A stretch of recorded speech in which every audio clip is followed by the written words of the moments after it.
اللهم صل على سيدنا ومولانا محمد افضل صلواتك بعدد معلوماتك وبارك وسلم وصل عليه. بسم اللہ الرحمن الرحیم. عزیز طلباء کرام، امید ہے کہ انشاءاللہ العزیز آپ سب خیر و عافیت کے ساتھ ہوں گے. جامع السنن الترمذی جلد ثانی کے ابواب الرؤیا عن رسول اللہ صلی اللہ علیہ وسلم کے پہلے باب اور پہلے درس کے ساتھ آپ حضرات کی خدمت میں اللہ جل شانہ کے فضل و کرم سے حاضر ہونے کا موقع ملا. ابواب الرؤیا یہ ابواب ان احادیث پر مشتمل ہے جو حضور نبی کریم صلی اللہ علیہ وسلم سے خواب کے بارے میں منقول ہے. بحمد اللہ تعالی آج ہمارا سبق نمبر 165 ہے، تو بڑھتے ہیں اپنے سبق کی طرف.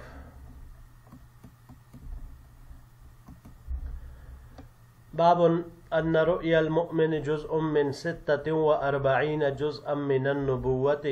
یہ باب اس بیان میں ہے کہ مومن کا خواب نبوت کا 46واں حصہ ہے. وبه قال حدثنا نصر بن علي قال حدثنا عبد الوهاب الثقفي قال حدثنا ایوب عن محمد بن سیرین عن ابی ہریرہ رضی اللہ تعالی عنہ قال.